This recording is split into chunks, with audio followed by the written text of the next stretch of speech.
OMG, as the kids say, I'm gonna take down my mask because I'm not around people. How you doing? Relax. Today we're gonna be doing a tour of Fort Greene. That's right, as picked by my Patreon people. That being said, if you can, please check out my Patreon. That'd be really great. I'd really appreciate it. Also, too, go ahead and subscribe. You're gonna like this anyway. Also, like the thing too. That'd be really helpful. Yeah. It's a nice day. We've got Fort Greene. It's this neighborhood here in downtown Brooklyn. Very historic, a lot of cool stuff to talk about. What do you think, Phil? Should we do this? Yeah, let's do it. How are you doing, Phil? I'm doing good. Good to hear. All right, well then I guess we'll get started. But before we start walking, I'm gonna show you what I'm looking at here behind me. This here is BAM, Brooklyn Academy of Music. This building was built here in 1908. It actually replaced an old building that was in Brooklyn Heights. It burned down, actually, unfortunately, in 1903. And it dates back to 1861. We're gonna walk right by this and we're gonna head to Fort Greene. Let's go. Now over here to the right too, you can also see the Williamsburg Savings Bank, that huge tall building behind me. That building was built in 1929. It was the tallest building in Brooklyn. It's only 518 feet tall, but it was the tallest building in Brooklyn until 2010. So not a long time.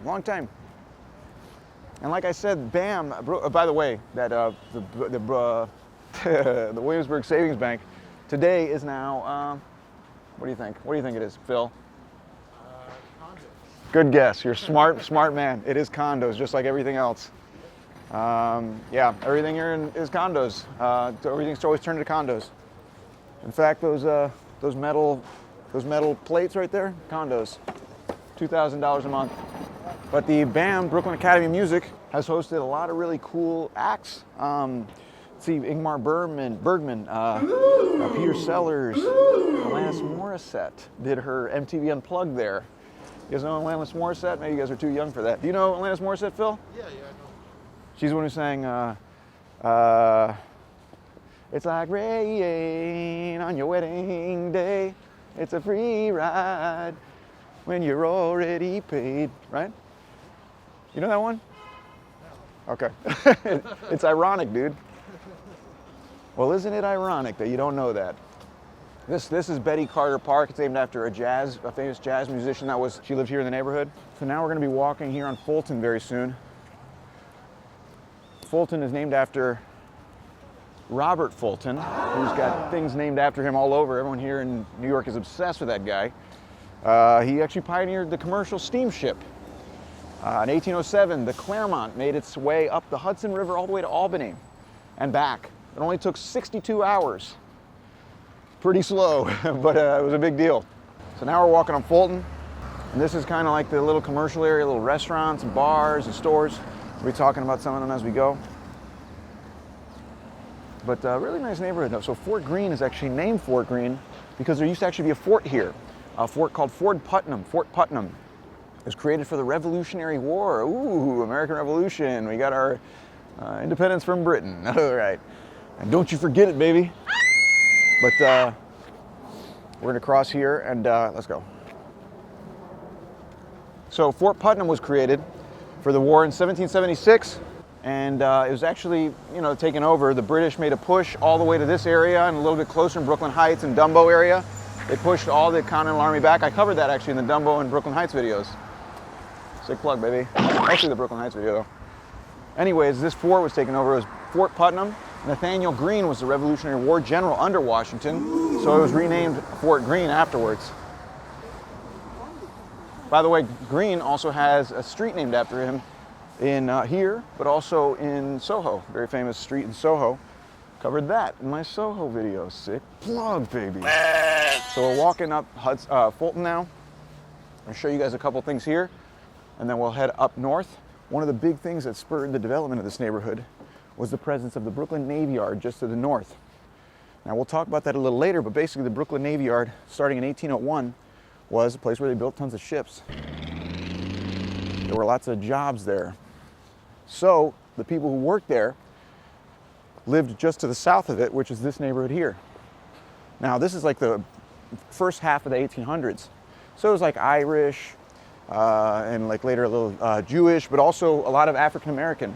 There's a huge black community here. In fact, by 1870, half of all the black people in Brooklyn lived here in Fort Greene. How are you doing, Phil? How's it going? I'm doing pretty good. You good, man? Yeah. Last time we were doing a tour, you tripped a couple of times. I did. You feel ready this time? I feel a lot better. Good. So now we're going to be walking by this store here to the right. This is a pretty cool little bookstore. It's called the Greene Bookstore. The Greene Bookstore was started by two women who actually won a contest by the Brooklyn Business Library, and they were given an amount of money to start a business. It's really, really cool. They have like readings every week, very often, but a really cool independent bookstore. It was meant to be like a center for the neighborhood. Up here you have this building is kind of cool. It's called the Brooklyn Love Building. We can cross here. The owner of Cafe Havana actually owns this building, and he called it the Brooklyn Love Building. You can see the CERN mural of Biggie there, who was from Brooklyn. Not far from here, actually. And you can see over here it says, "Spread love, it's the Brooklyn way." It's a line from Biggie's song Juicy, if you guys know that song. So this business here is called the Broccoli Bar. It's like my nightmare. Not a huge fan of vegetables myself. I don't know, they're just kind of, I don't like the texture of vegetables. Do you eat a lot of vegetables, Phil? I try to. It's a good thing to try to eat, but no one actually enjoys eating vegetables. I think this is like a theory of mine. Everyone's always like, "You don't eat vegetables?" I'm like, no one likes eating vegetables. No one. People have to like saute them and soak them in a bunch of crap, and then they can eat them. Yeah, they're all right, I guess, but they're not good. No one thinks they're good ever. People are just like, they're okay. Like, they're good enough. What do you eat? Chicken nuggets? Yeah, I eat chicken nuggets. Lots of chicken, lots of turkey, and eggs. It's kind of funny. Anyways, I was saying how this neighborhood by 1870 was a heavy black neighborhood, but even in the mid-1800s, they had issues in this neighborhood with one of the things they have an issue with it today, and that is gentrification. Yikes. That's a big buzzword here. So even by the mid-1800s, people were writing into like the Brooklyn Daily Eagle because middle class people were moving here from places like Brooklyn Heights, from places like Manhattan, and they were moving here and they were starting to complain about their neighbors, and there was already tension in the mid-1800s. So it's funny how this gentrification thing pops up sometimes, but now it's a different story, because the difference between back then and today is you have big corporate forces at work pushing a certain kind of like development that excludes a lot of people. Over here you have Moe's Bar to my left. That's Moe's Bar, because there was two Moe's Bars. The original one was opened in 2001. And that one closed in 2011. That was named after the bar from The Simpsons, Moe's Tavern. And then someone else bought it, and then they named it Moe's without the E. It's kind of like, almost kind of like insulting that they named the same bar, but is it closed now completely? Holy Lord. So this here is Lafayette. I'm going to show you guys a couple things here, and then we're going to walk up Portland to show you guys another thing. So this is pretty cool. I don't know if you've seen this, Phil, have you? Over here to my right is 40 Acres and a Mule. This is Spike Lee's production company. He's been here since like the early 80s with this company, but this is his company here. It's pretty cool. He Do the Right Thing, He Did Do the Right Thing, The Five Bloods, what else? 25th Hour, Malcolm X, lots of great movies. Oh, Malcolm X, which I covered in the Washington Heights video. Sick plug. We're already at like 10 sick plugs already. Also, too, there's some cool houses over here to the right.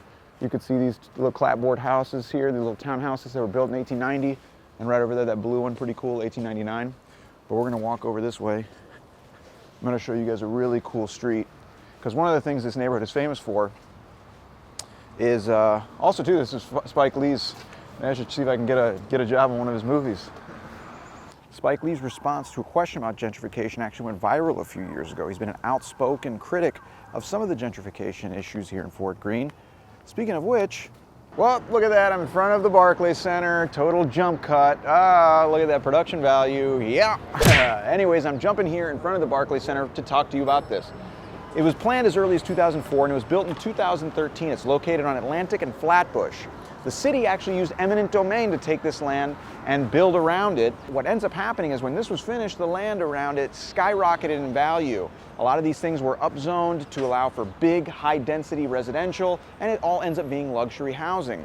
The problem is that there are a lot of people who get displaced and who aren't taken into account because their voices aren't as loud in the city government as people like Bruce Ratner, for example, who was the real estate mogul who bought the New Jersey Nets and proposed this thing be built in the early 2000s.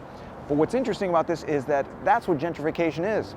It's not a natural process. The city uses a lot of its mechanisms like eminent domain and like tax subsidies to develop an area, and in the process they forget about certain people. But those people are very important to a neighborhood. You have to have a diverse socioeconomic group, and you also have to have a diverse ethnic group in any neighborhood to make it interesting, especially to make it New York. But that's why I brought you here. Pretty cool. This is actually where the Brooklyn Nets play. They're the basketball team here in Brooklyn. You know, I myself used to play basketball. I was pretty good. Probably could have played for the Brooklyn Nets if I didn't stop growing in 8th grade. I've been this height since I was 14. Aww. Oh, back to the tour. But we were talking about how this neighborhood's developed. But recently this neighborhood's been being built up. A lot of these old townhouses and brownstones are starting to go now for millions and millions of dollars. They're like little mansions. I'm going to show you guys the street here on the left. That's going to show you that.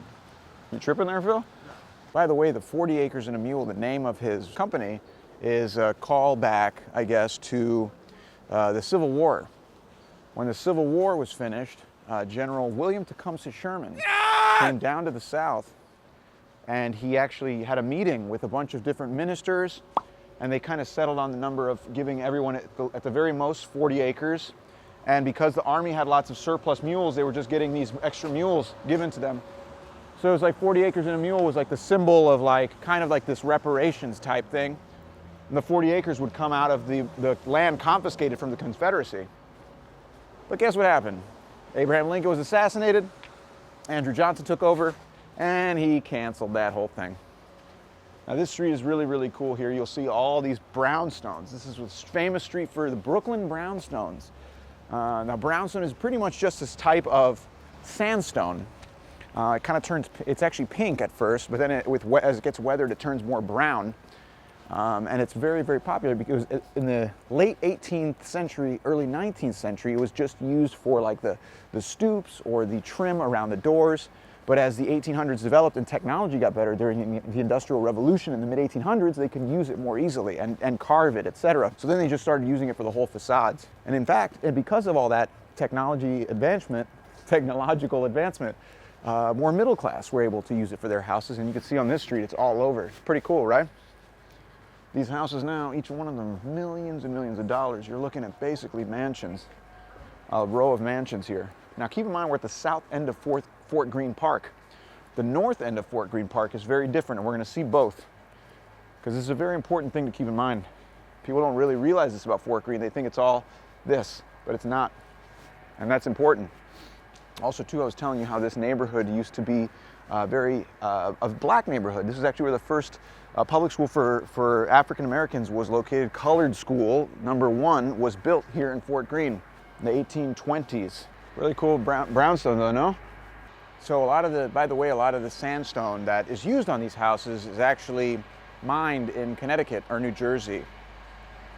Portland, Connecticut, they have these giant quarries. So I was saying that by the mid-1800s, there was a mix of people here. 1870, it was a humongous black population here in Brooklyn and Fort Greene.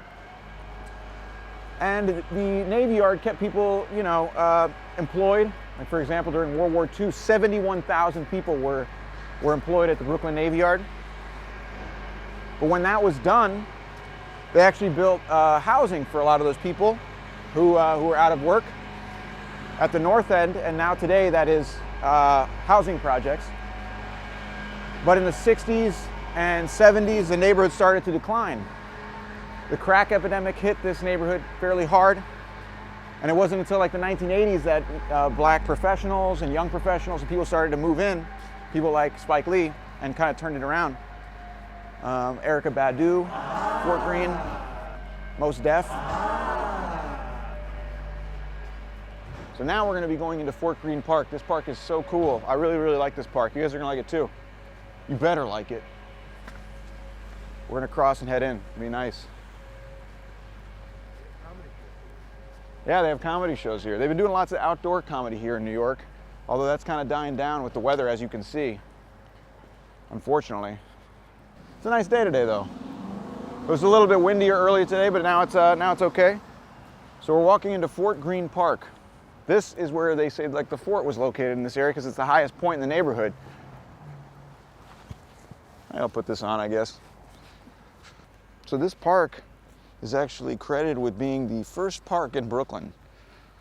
What happened was that around the fort, after the war and after the War of 1812, which the fort was kind of rebuilt back up for, they just had like this park area that actually became an official park in 1847, and this was actually after a man named Walt Whitman. You may know him, Leaves of Grass. He wrote Leaves of Grass, a poet. He was an editor for the Brooklyn Daily Eagle. And in 1846, he called for creation of this park. And so in 1847, this was designated an official park. But in 1864, this is kind of cool. This guy's dancing, having a good time. See that? That's how you enjoy life right there. Just dance through the park. Anyways, 1864. This is actually redesigned and it's renovated and built back up by Calvert Vaux and Frederick Law Olmsted. You know who those guys are, Phil? Phil, you paying attention when we do these things? They're the guys who designed Central Park. And they came here and they built this one back up. In fact, they built it up and made it nice before they started Prospect Park, which is to the south. This is kind of like their warm-up for Prospect Park when they designed that. It was originally called Washington Park, and then it was renamed Fort Greene Park in 1897 after Nathaniel Greene. And over to the right, you can see as well all the nice row houses and brownstones on the park. You got to maintain those things too, by the way. The different layers of the brownstone will peel off if you don't maintain them. You'll see that in, like, you know, brownstones that are not maintained. But they're like the iconic New York. In fact, you know, like Carrie Bradshaw lived in a brownstone in Sex and the City. OMG, OMG totes. So here we're going up to the Prison Ships Martyr Monument. Pretty cool monument here to the left. You're gonna see it. Really awesome story. Whew, man, I'm getting winded, man. I'm out of shape. This is terrible. Whew. So this here is the Prison Ships Martyr Monument. This is actually a monument to the 11,500 people who died on prison ships during the American Revolution. So after the British took over New York at the beginning of the Revolution, they actually captured thousands and thousands of people, men and women, of all nationalities even, and they kept them in prison ships on Wallabout Bay, which is just to the north, which is where the Brooklyn Navy Yard is today. And the conditions were so terrible that people would starve and they would just die of malnutrition or disease. They were just awful. 11,500 people, that's a lot. And so this was done to commemorate them. It's also a crypt. There's a crypt downstairs with the remains of a lot of these people. This was actually built in 1908, and it was designed by Stanford White. Ooh. You guys might remember him from the video I did on Stanford White. Sick plug, baby, come on. All right, careful on these stairs, Phil. I don't want you to sue me. Yeah, I'd like to see you try, baby. I got that law background. I wasn't very good, though. So I was saying Stanford White designed this. This is actually the last project that he had before he was murdered on the top of his Madison Square Garden building in 1906 by a jealous husband, Harry K. Thaw. You have to watch the other video, get the whole story, it's crazy. But it's this giant 146-foot tower with a 20-foot bronze urn on top. And then the crypt is right there to the left. So this park too is a really nice park to just come and hang out and all that. In fact, you know who Richard Wright is, Phil? The author, he wrote Native Son. Cool. In 1940. He was actually a resident here. He lived over on Carlton, and he would come to this park and he wrote it in this park. He would sit down on the bench and he would write on a legal pad. Over here you have a little playground. It's kind of cool. They commemorate the fort history of the park by making like little fort turrets there for the kids to kind of play around on. So now we're getting to the north end of the park. This park is about, just so you guys know, this park is about 30 acres. Not huge. To give you an idea, Central Park is about 843 acres, so this one's pretty tiny compared to that. So here now we are on Myrtle. Now Myrtle runs the north end of the park. This area is a little different from what we just saw in the south with the giant condo buildings and the high rises. You have the housing projects here, the Ingersoll and Walt Whitman houses, and you have the neighborhood that kind of caters to it. But it's a very different kind of, I guess, vibe up here. It's a little more dangerous. In fact, I'll take you over to something right now and talk about it. So I'm on Myrtle Avenue at the north end of the park, over towards the east, and I'm at a different part of Fort Greene, and this part is a little more working class than what we saw in the south, but it shows how different one neighborhood can be within inside it. I'm actually in front of Gangsters Making Astronomical Community Changes. Pretty good name, but it's a nonprofit charged with helping de-escalate violence in the neighborhood. Violence is a big problem here. There have been shootings over at the Ingersoll and the Walt Whitman houses, which are the projects here at the north end. But this is started by a man named Sean Duke McFadder, who actually went to prison. He was in a gang and did all that, and came out only to want to help the community de-escalate violence. And he started this group, all made up of former criminals and people who were in that life, trying to go out in the community and de-escalate and teach people to de-escalate and mediate their conflicts rather than turn to violence. Pretty amazing. But he works closely with the city and the mayor. Pretty awesome. In fact, he said that in prison, one of his mentors had a child through a conjugal visit, only to see that child 17 years later come into the same prison as him. And he said that was a turning point in his life, where he said that he wanted to dedicate his life to making some positive change. But what it does do is it shows you the different issues that you can encounter within the same neighborhood, different parts of the same neighborhood, and why it's important to improve the conditions of all the people in the neighborhood, not just one part where things are developed a little more quickly. So it's a pretty interesting. Anyways, this is Myrtle Avenue, really cool part of Fort Greene. Back to it, let's go. That was interesting, wasn't it? All right, well, we're gonna walk over here on St. Edward's. I'll talk about a couple of things here. But yeah, this neighborhood has always been very split. You get to the south end of the park and it's, starting to get gentrified. Here in the north, it's not yet. And that's one of the big issues. People are worried that they're gonna be kicked out of their neighborhood, priced out of their neighborhood. And gentrification is a real thing. The word was used in the 1960s for the first time. Ruth Glass, they say, coined the term. But the word gentrification, you gentrify it, make it for the gentry, the nicer neighborhood. It prices people out, displaces them, and that's kind of killing the nature of a city. You have to ask yourself what you really want in a city. Do you want it to be all just rich people and sterilized? I mean, that's pretty much just a theme park. In fact, this is something that a woman named Jane Jacobs used to fight hard against. And she had a great quote. She used to say, cities have the capability of providing something for everybody only because and only when they are created by everybody. Pretty on point there. And it's interesting because they're replaced by all these giant condo buildings where they're pretty much gated communities. And she used to have a quote about that as well. She would say that we expect too much of our buildings and not enough of ourselves.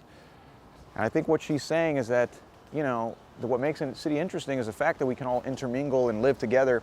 But when you don't allow for that to happen, you take away a lot of what a city brings, the cultural mix, the collaboration, the different experiences.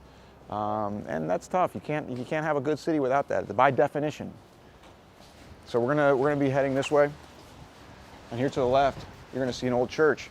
This church here is St. Michael and St. Edward. This church was built in the early 1900s. And it's now abandoned. It was actually vacated in 2010. Apparently, it was falling apart.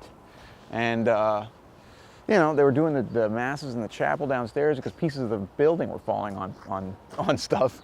And today it's just kind of sitting there abandoned. It's not landmarked. Kind of crazy, just an abandoned church just sitting in the middle here.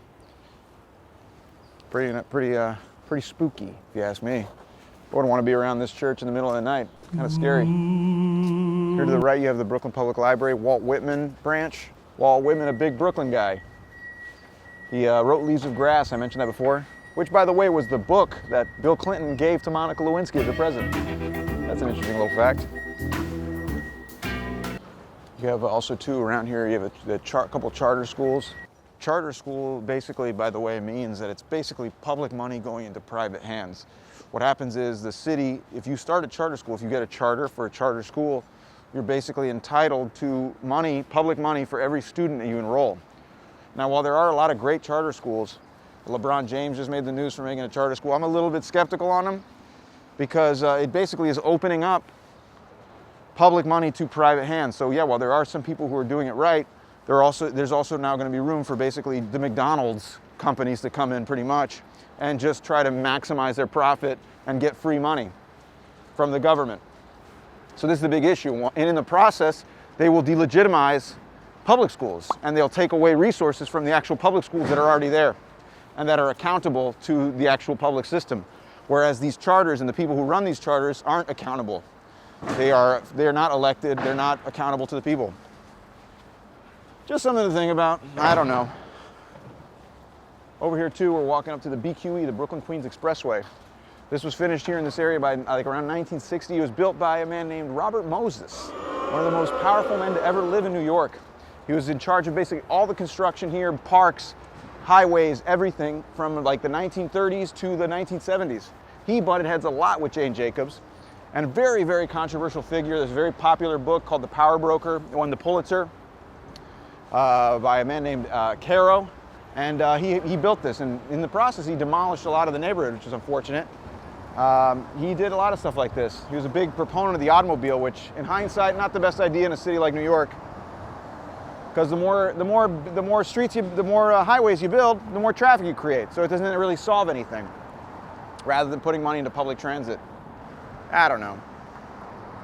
That being said, he did do some good. He made lots of parks. He renovated lots of parks, made them nice, remodeled.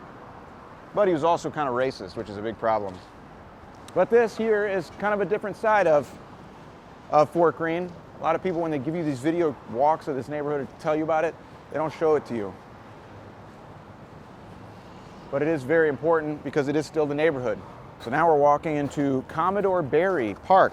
This is named after a man named Commodore Barry. He was actually John Barry. He was an Irish immigrant, came here in the late 1700s, and is credited with starting the U.S. Navy pretty much. And it's named that because just to the north, you can see all the smokestacks and stuff. This is all of the Brooklyn Navy Yard. Over in the distance here, you can see Manhattan. This park is actually pretty important too for the neighborhood. They do all kinds of like shows here, and then when it's nice out, summers. They also do the Afro Punk Festival, which they've started since the early 2000s, and they do shows here in this park as well.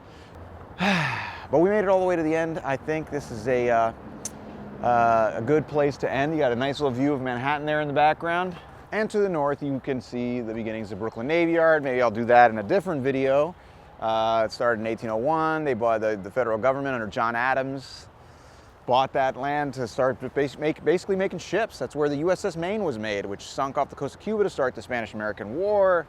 I talked about that in my Puerto Rico video. Not too late for a sick plug. But yeah, we'll get that one in another different video. But I'm here, Commodore Barry Park, the New York City skyline there in the background, and we finished the tour. Wow, we did it. Phil, we did it. I know. That was a quick one, huh? It was, but it was great. Really informative too. Thanks, man. Thanks, man. You're not just saying that because you're my friend, right? No, I believe you. All right, thanks, man. All right, well, that's the end of the tour, guys. Thank you guys so much for watching. Please, please, please subscribe. Please follow on Instagram, do all that. But most importantly, if you can, please check out my Patreon. I'm trying to do as many of these as I can and grow this. See where it all goes, man. And I can't do that without your help, so check that out. I don't know, other than that, I don't really know what else to say. What do you think, Phil? Should we just end this? Yeah, you shouted out the Patreon already, right? I did, Phil. Nice work. You're on. Yes, that's right. You're on it, Phil. I like that.